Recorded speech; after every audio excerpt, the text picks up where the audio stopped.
नमस्कार दोस्तों, मैं राकेश मेहरा जीके क्लासेज की तरफ से आप सभी का एस्ट्रोनॉमी की इस सीरीज में हार्दिक स्वागत करता हूं।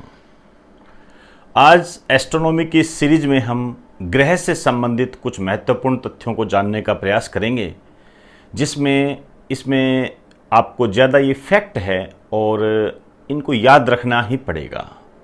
मेरे कहने का मतलब है कि इसमें समझने जैसी कोई बात नहीं है, लेकिन कुछ तथ्यों को हम गंभीरता से ले लेंगे। एक बात जो मैं बताना चाहूँगा वो ये है, एक दो शब्द है, पहले उनको समझ लीजिए। देखिए, एक होता है परिक्रमण काल, इसको यही समझ लीजिए, और एक होता है परिभ्रमण काल। इसको रिवोल्यूशन पीरियड बोलते हैं, इसको रोटेशनल पीरियड बोलते हैं। रिवोल्यूशन, रोटेशनल पीरियड बोलते हैं। ये जो परिक्रमण काल होता है, ये तो पथ पर गति होती है। पथ पर गति होती है मतलब आप जब कोई ग्रह सूर्य के चारों तरफ चक्कर लगाएगा तो वो परिक्रमण काल होगा। और परिभ्रमण काल होता है, ये होती है अक्ष पर गति। तो पथ और अक्ष मैंने आपको कल बता दिए थे, उनसे संबंधित जो भी गति होती है, जैसे हम पथ की बात करें, जैसे हम कहें कि पृथ्वी सूर्य के चारों तरफ चक्कर लगाती है, इसका मतलब वो उसका परिक्रमण काल, जिसे हम सामान्यतः 365 दिन बोलते हैं। क्लियर?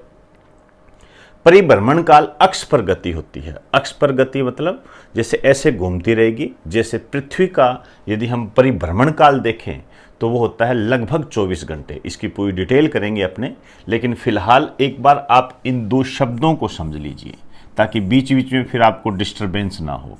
अक्ष और पथ मैंने कल बता दिया था। क्लियर?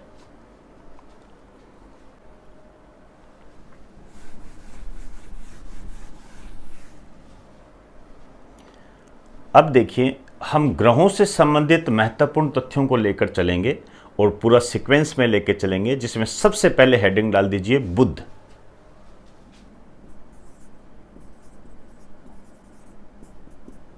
बुध, इसको मरकरी बोलते हैं। एक तो आपको बता दूं कि इसको हम फुल डिटेल के साथ लेके चलेंगे, क्योंकि इससे संबंधित यदि कोई भी क्वेश्चन आता है वो हमसे छूट ना जाए। और इसके बारे में एक मज़ेदार तथ्य यही है कि यदि जहाँ पर एस्ट्रोनॉमी शब्द आएगा, जहाँ पर आपको इससे संबंधित कोई सिलेबस में आपके टॉपिक आ गया, हालांकि आता ही है, हर सिलेबस में होता है ये, क्योंकि ये टॉपिक फिजिक्स में भी आता है, तो इसी को ध्यान में रखते हुए हमसे कोई भी क्वेश्चन छूट ना जाए, इसको मैं थोड़ा डिटेल में लेके चलूँगा।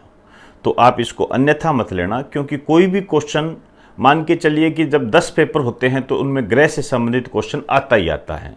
अब देखिए, वो जमाने तो गए जब छोटा ग्रह, बड़ा ग्रह है, कितने उपग्रह है, ये पूछे जाते थे।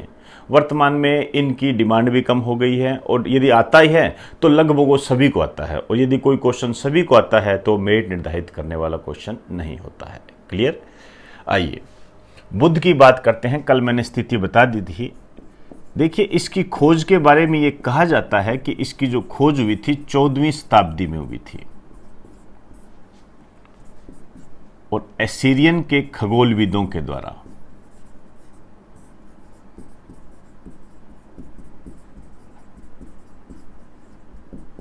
खगोलविदों के द्वारा इसकी खोज हुई थी, ऐसा कहा जाता है। क्लियर? अब देखिए, ये जो बुध है, मैंने कल ही बताया था, ये सबसे छोटा ग्रह है, सबसे छोटा ग्रह। कई बातें हैं इसकी, और सूर्य के सबसे निकटतम ग्रह है ये, सबसे निकटतम ग्रह है इसके। क्लियर? सूर्य के सबसे नज़दीक है ये। और एक इसका तापांतर जो होता है, ये सबसे अधिक है, मैक्सिमम, सबसे ज़्यादा तापांतर होता है, टेम्परेचर डिफरेंस बोलते हैं इसको। अब देखिए, तापांतर सबसे ज़्यादा है, इसी कारण से क्या होता है, मैंने कल ही बताया था, सूर्य के सबसे निकट होने के बाद भी इसे सर्वाधिक गर्म ग्रह की श्रेणी में शामिल नहीं किया जाता है। एक लाइन लिख दीजिए, इसी कारण से सूर्य के सबसे निकट होने के बाद भी इसे सर्वाधिक गर्म ग्रह नहीं माना जाता।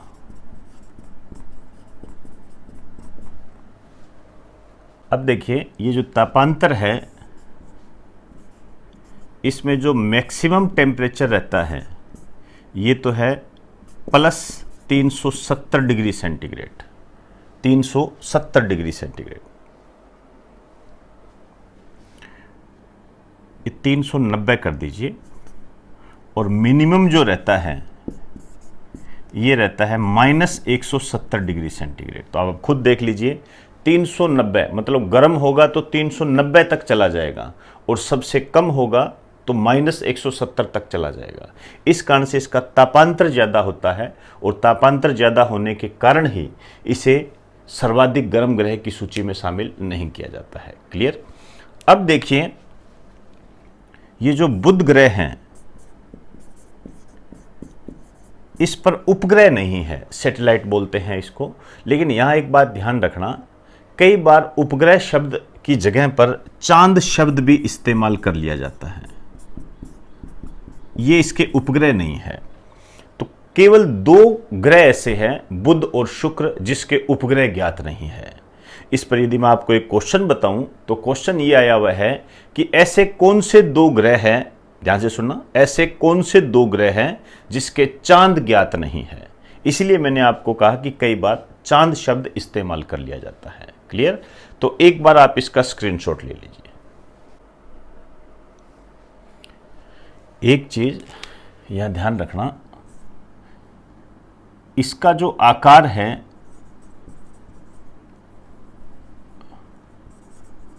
चंद्रमा के आकार के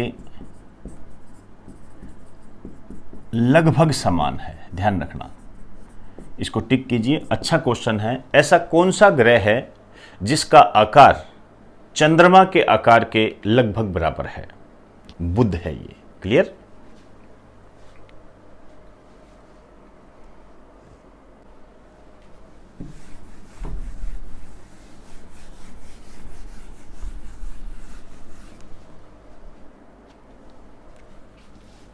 अब देखिए, इस पर सतह पर परतें पाई जाती हैं, लेयर्स होती हैं, 3 लेयर्स पाई जाती हैं। क्रेटर है, मैदान है और चट्टान, 3 परतें होती हैं। अब देखिए, इसका जो वायुमंडल है ये मौसम रहित होता है, मतलब इसमें पृथ्वी की तरह मौसम से संबंधित घटनाएं घटित नहीं होती है। एक बात और ध्यान रखें, यह एक स्थलीय ग्रह है।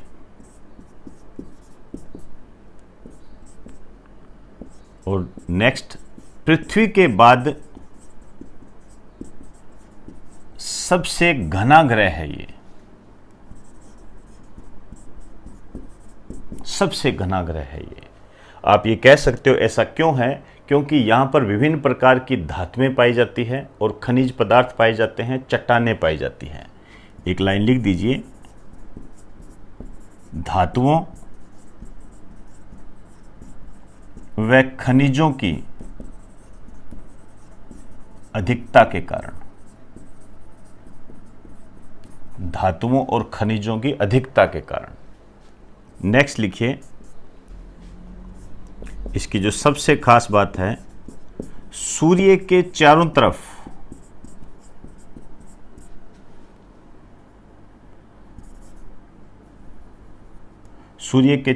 आप कह सकते हो परिक्रमण काल,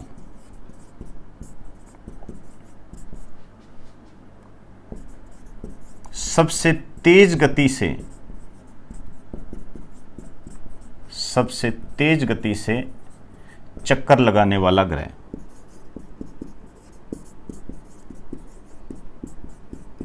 सबसे तेज गति से चक्कर लगाने वाला ग्रह, मतलब जब ये सूर्य के चारों तरफ चक्कर लगाता है तो सबसे तेज लगाता है। आप खुद ही देख लीजिए, जैसे यहाँ पर सन है और इसके पास में बुध होता है, तो इसका घेरा कम बन गया ना, इस कारण से जल्दी जल्दी अपना एक चक्कर कंप्लीट कर लेता है। और ये पूछते भी हैं, इसका परिक्रमण काल होता है 88 दिन। ध्यान रखना, ये इंपॉर्टेंट है, अलग से पूछा गया है ये। अब हम बात करेंगे लोबेट स्कार्प्स। ये महत्वपूर्ण है। लोबेट स्कार्प क्या है? बुध की सतह पर पाई जाने वाली झुर्रियां।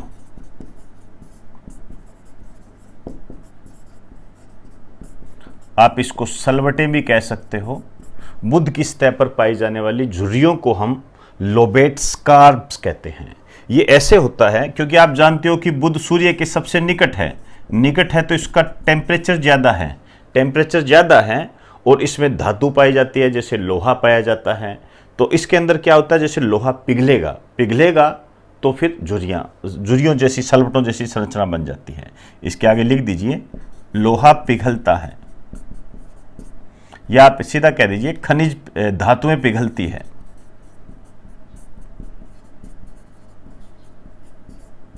धातुएं पिघलती है। तो बुध ग्रह से संबंधित जो हमने सबसे महत्वपूर्ण बात की है कि पृथ्वी के बाद सबसे घना ग्रह है ये। पृथ्वी के बाद सबसे घना ग्रह इसलिए कहा गया क्योंकि इसमें खनिज की अधिकता पाई जाती है, लोहा पाया जाता है। हालांकि देखिए, लोहा मंगल पर भी पाया जाता है, लेकिन यहाँ पर बहुत सारी धातुएं पाई जाती है और खनिजों की अधिकता है, चट्टानें पाई जाती है। इस कारण से इसको सबसे घना ग्रह कहा गया पृथ्वी के बाद। क्लियर? और पृथ्वी के परिक्रमण काल 88 दिन, ये तो वेल नोन क्वेश्चन है। लोबेट स्कार्प जो है, ये अपने आप में एक नया क्वेश्चन है, ध्यान रखें।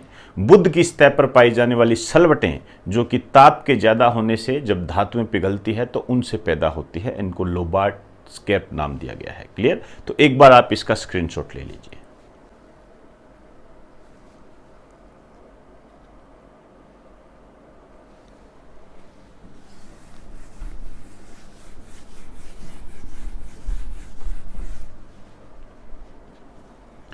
अब देखिए, एक शब्द और है, बेसिन। हालांकि नदियों के जो आसपास की जगह होती है उसको भी हम बेसिन बोलते हैं, लेकिन इसका मतलब ये नहीं है। ये है बुध की सतह पर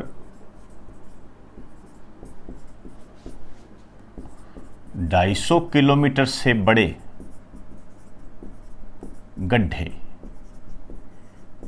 गड्ढे पाए जाते हैं इसके अंदर। अब हम बात करेंगे अध्ययन से संबंधित यान।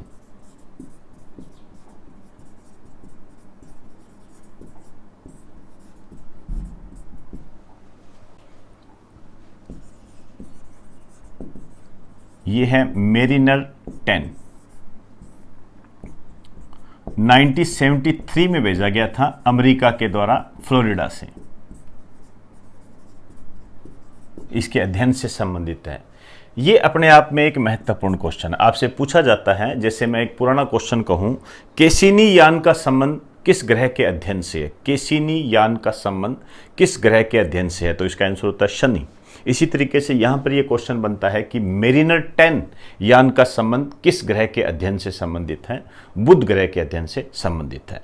तो ये हमने बुध को जानने का प्रयास किया। सबसे छोटा ग्रह होता है, इसका कोई भी उपग्रह नहीं है, इसका तापांतर ज़्यादा होता है, इसी कारण से हम इसको सर्वाधिक गर्म ग्रह की श्रेणी में शामिल नहीं करते हैं। इसके अलावा ये सूर्य के सबसे निकटतम ग्रह है और इसका जो परिक्रमण काल होता है 88 दिन, जो कि सबसे कम है इसका। और आप ये कह सकते हो इस संदर्भ में कि सूर्य के चारों तरफ सबसे तेज गति से चक्कर लगाने वाला ग्रह है। सूर्य के चारों तरफ सबसे तेज गति से चक्कर लगाने वाला ग्रह। वहां पर एक बात और लिख लेना, ब्रेक में डाल के लिख लेना, अपने पथ पर सबसे तेज गति से घूमने वाला ग्रह। यदि ना समझ में आए तो ये लाइन भी वहां डाल दीजिए, जहां मैंने आपको लिखा है ना परिक्रमण काल बारे में, वहां लिख दीजिए अपने पथ पर सबसे तेज गति से घूमने वाला ग्रह। इस टाइप से भी क्वेश्चन बन जाते हैं कई बार, और 88 दिन में यह अपना एक चक्कर पूरा करता है। क्लियर? तो एक बार आप इसका स्क्रीनशॉट ले लीजिए।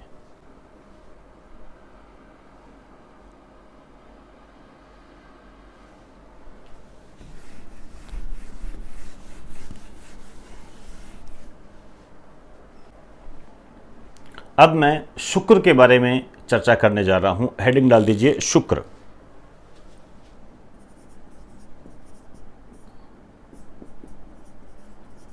इसको वीनस बोलते हैं।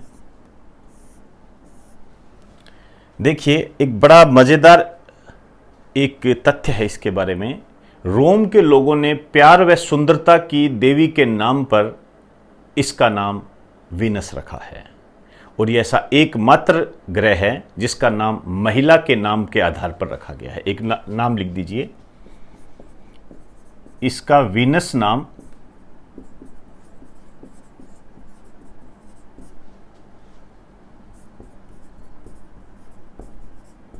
रोम के लोगों के द्वारा रखा गया।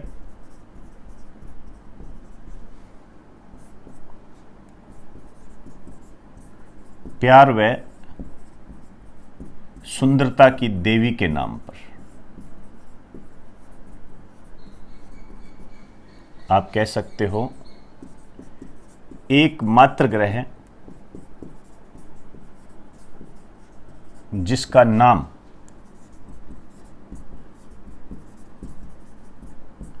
महिला के नाम के आधार पर है। क्लियर? अब देखिए, इसकी जो खोज की गई थी, यह कहा जाता है कि 17वीं शताब्दी में इसकी खोज की गई थी, और बेबीलोन के खगोलविदों के द्वारा।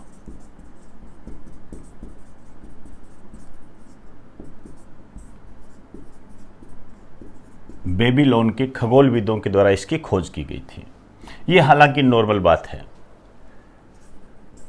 इसका जो निक नेम है ये काफ़ी इंपॉर्टेंट है। इसे कहते हैं एक तो भोर व सांझ का तारा, मॉर्निंग इवनिंग स्टार। ये बहुत बार पूछा जाता है। कई बार तो सीधा ही पूछ लेते हैं भोर का तारा किसे कहते हैं, सुबह का तारा किसे कहते हैं, शाम का तारा किसे कहते हैं। ये आपको हमेशा दिखाई दे जाएगा सुबह और शाम को।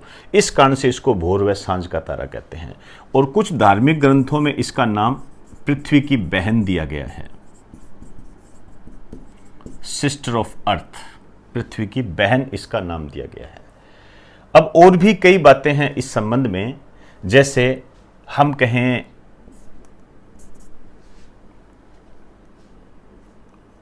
एक तो इसके उपग्रह नहीं है, ध्यान रखना, चांद नहीं है। मैंने पहले ही बताया कि बुध और शुक्र एकमात्र दो ऐसे ग्रह हैं जिनके उपग्रह ज्ञात नहीं है। क्लियर? सबसे चमकीला व सुंदर ग्रह, सबसे चमकीला और सुंदर ग्रह है ये। पृथ्वी के सबसे निकट ग्रह, पृथ्वी के सबसे निकट ग्रह है ये। एक बार आप इसका स्क्रीनशॉट ले लीजिए।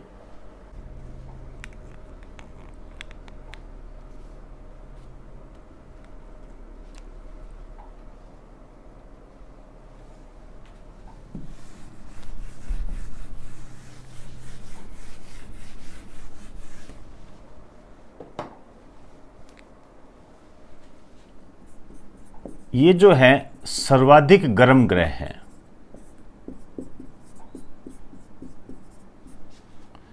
इसका जो टेम्परेचर है 425 डिग्री सेंटीग्रेड लगभग होता है ये। अब देखिए, इसमें जो वायुमंडल होता है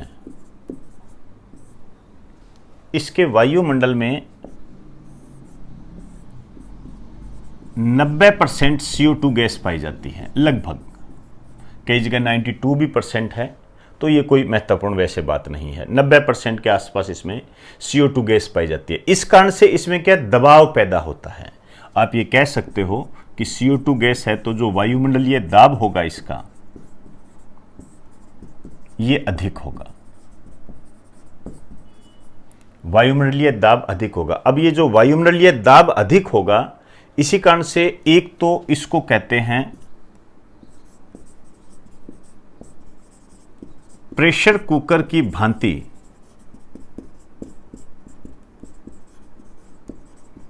व्यवहार करने वाला ग्रह।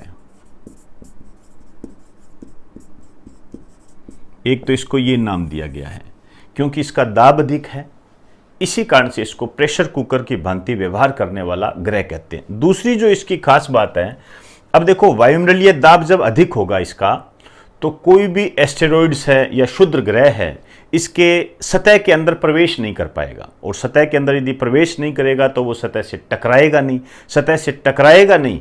इस कारण से इस ग्रह पर गड्ढे नहीं है,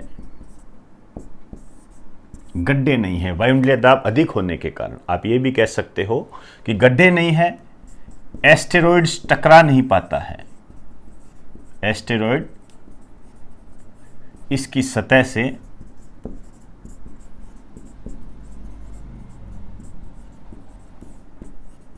टकरा नहीं पाता है, इसका रीजन ये हो जाता है। अब देखिए नेक्स्ट, इसकी सतह पर सल्फ्यूरिक अम्ल H2SO4 का आवरण पाया जाता है।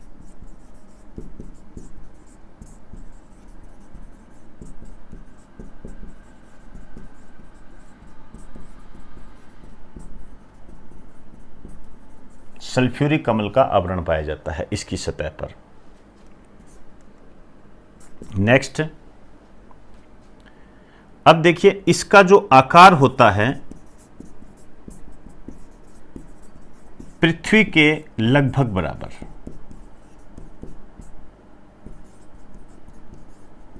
पृथ्वी के लगभग बराबर आकार के बारे में हम वैसे बात कर चुके हैं। इसी कारण से ये जो पृथ्वी है और शुक्र जो है, इन दोनों को जुड़वा ग्रह कहा जाता है, ट्विंस प्लेनेट बोलते हैं इसको। ये बहुत ही अच्छा क्वेश्चन है कि जुड़वा ग्रह में कौन कौन से ग्रह आते हैं, पृथ्वी और शुक्र आते हैं। तो एक बार आप इसका स्क्रीनशॉट ले लीजिए।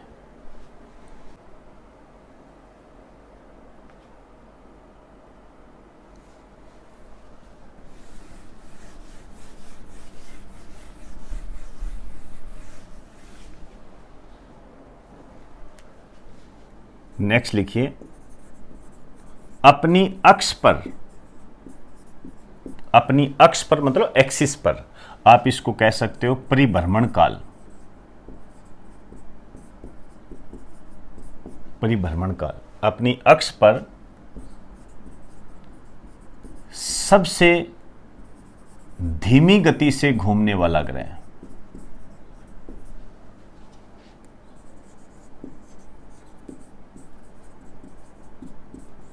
सबसे धीमी गति से घूमने वाला ग्रह है।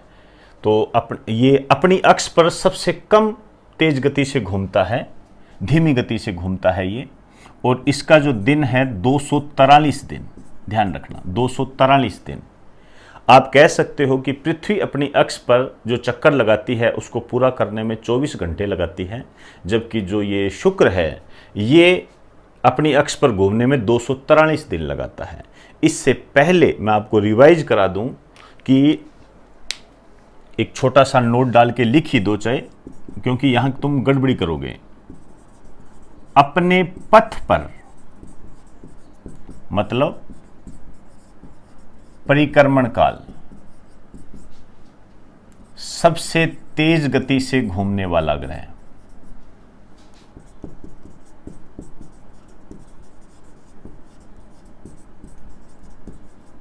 ये पढ़ा है आप लोगों ने, ये है बुध, 88 दिन। क्लियर? इसको साथ साथ रिपीट करते जाना और मैं बाद में एक जगह पर इकट्ठा भी कर दूंगा। अब देखिए, ये जो ग्रह है, ये जो चक्रण लगाता है सूर्य के चार, जो भी इसका चक्कर लगाता है, चाहे वो अपनी अक्ष पर लगाता हो, चाहे वो अपने पथ पर लगाता हो, इसकी जो दिशा होती है वो पूर्व से पश्चिम की ओर होती है, चक्रण की दिशा। अब चक्रण कौन सा हो सकता है? अक्ष पर भी हो सकता है और पथ पर भी हो सकता है। क्लियर? इसके चक्रण की दिशा जो होती है, ये होती है पूर्व से पश्चिम, पूर्व से पश्चिम। क्लियर? आप इसको ये भी कह सकते हो एंटी क्लॉकवाइज, एंटी क्लॉकवाइज। अब यहां कंफ्यूज मत हो जाना, तुम लोग क्या घड़ियों के चक्कर में बहुत कंफ्यूज होते हो। ये एंटी क्लॉकवाइज है, ध्यान रखना इस चीज का। इसको क्लॉकवाइज बनाने की कोशिश मत करना। क्लॉकवाइज जो होता है वो पश्चिम से पूर्व होता है, तो है घड़ी ऐसे चलती है, इसलिए इसको क्लॉकवाइज बोलते हैं। बाद में मैसेज करोगे कि सर ये एंटी क्लॉकवाइज, वो ऐसे इस तरीके से मत करना, ये एंटी क्लॉकवाइज होता है। अरुण भी इसी तरह चक्रण करता है।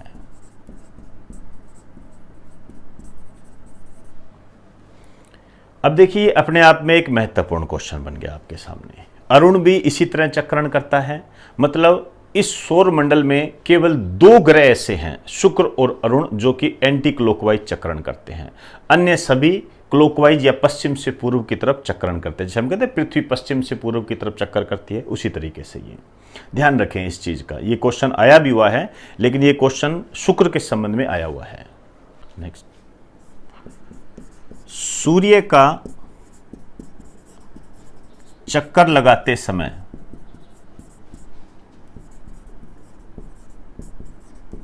यह सबसे अधिक गोलाकार कक्षा बनाता है।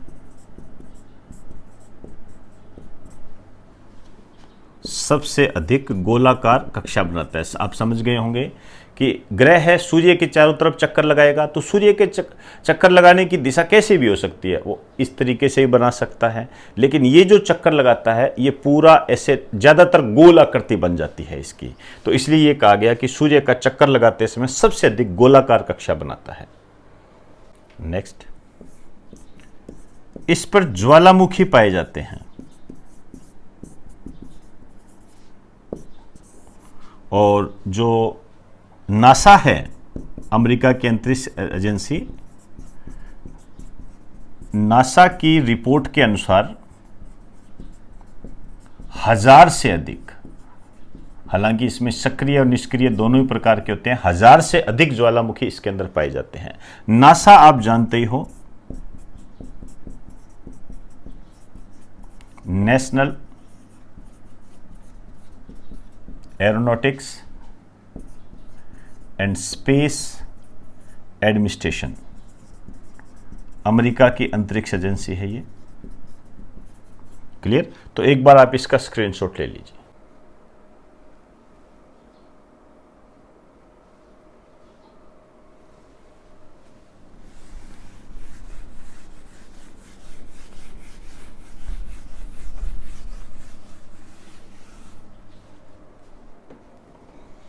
अब देखिए, इसका जो सबसे ऊंचा पर्वत है,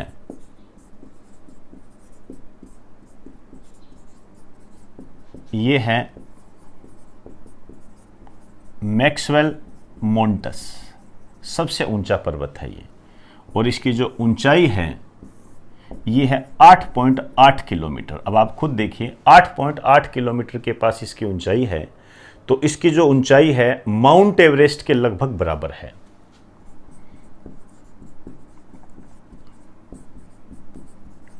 माउंट एवरेस्ट तो आप जानते ही हो, सबसे ऊंची चोटी, लगभग बराबर।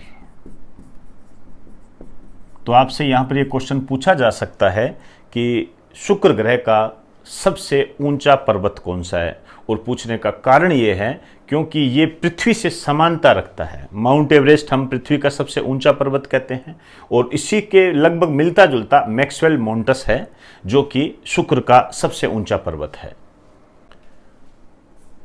अब देखिए इसका जो अक्षीय झुकाव है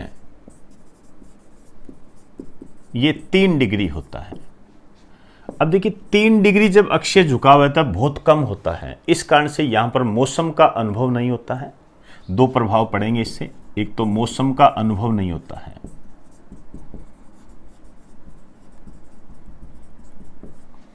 एक हमेशा गर्मी बनी रहती है।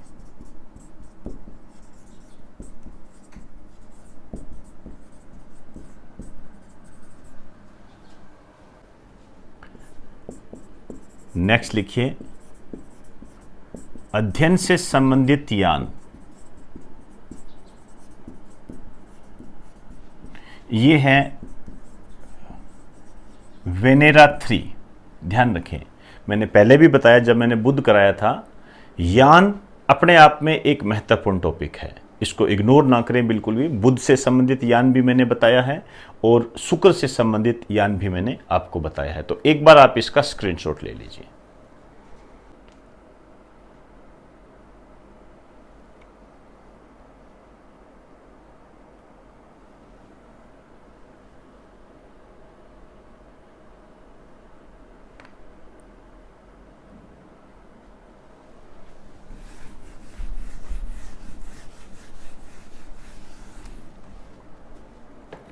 अब हम पृथ्वी की बात करेंगे, लेकिन पृथ्वी की काफ़ी डिटेल है। लेकिन यहाँ मैं पृथ्वी को थोड़ा सा शॉर्ट वे में लेके चलूँगा। इसकी गतियों की डिटेल और इसकी जो रेखाओं की डिटेल है, इसकी स्ट्रक्चर है, ये बाद में आगे आएगी। यहाँ पर मैं इसको थोड़ा बेसिक तौर पर लेके चल रहा हूँ। हेडिंग डाल दीजिए पृथ्वी।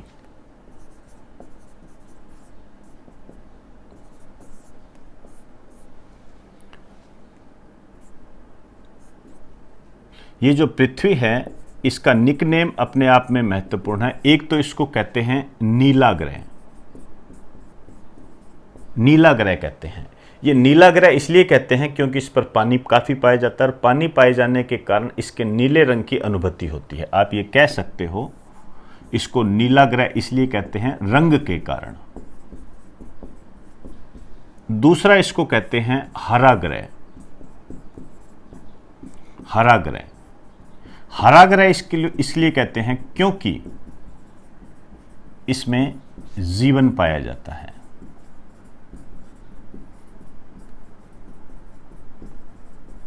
अब देखिए यहां पर एक बात और आप ध्यान रखें, हरा ग्रह अरुण को भी कहते हैं, लेकिन उसको हरा ग्रह इसलिए कहा जाता है क्योंकि वह हरे रंग की ज्वाला का उत्सर्जन करता है, और इसको हरा ग्रह इसलिए कहते हैं क्योंकि इस पर जीवन पाया जाता है। दोनों बातें अलग अलग है। जिस तरीके से क्वेश्चन पूछे वो आप उसका जवाब दें। जैसे एक क्वेश्चन आपके एसएससी में आया हुआ है, हरे रंग की ज्वाला को उत्सर्जित करने वाला ग्रह कौन सा है?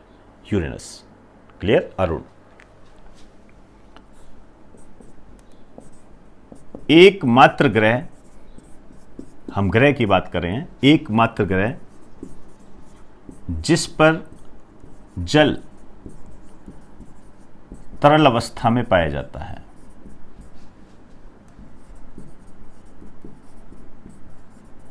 जिस पर जल तरल अवस्था में पाया जाता है। ध्यान रखें ये।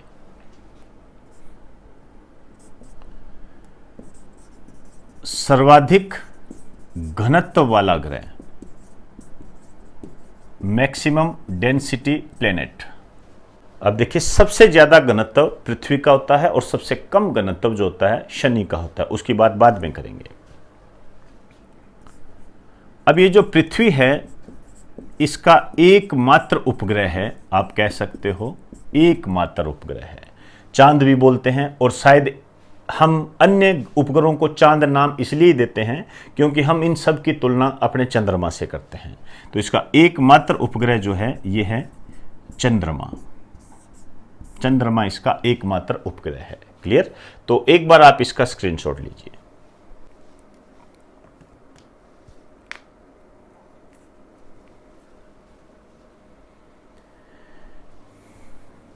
तो दोस्तों आज हमने 3 ग्रहों को जानने का प्रयास किया, बुध, शुक्र और पृथ्वी। हालांकि पृथ्वी की डिटेल बहुत ज़्यादा है, इसकी बात मैं आने वाले चरण में करूंगा। और लेकिन यहाँ जो अपना आगामी टॉपिक रहेगा वो चंद्रमा की डिटेल रहेगी। ये काफ़ी डिटेल होती है इस चंद्रमा की भी, अपने आप में इसमें थोड़ा समय भी लगता है, तो इसको मैं अलग से लेके चलूँगा। फिलहाल आज आप इन 3 ग्रहों को ध्यान से उतार लीजिए और साथ साथ इसको रिवाइज करते रहिए। तो दोस्तों, इन्हीं शब्दों के साथ अब आप मुझे इजाज़त दीजिए। आप मेरे इस एस्ट्रोनॉमी के पार्ट को प्रत्येक स्टूडेंट तक पहुँचाने का प्रयास करिए। सोशल मीडिया के माध्यम से आप इसकी हेल्प ले सकते हो। नमस्कार।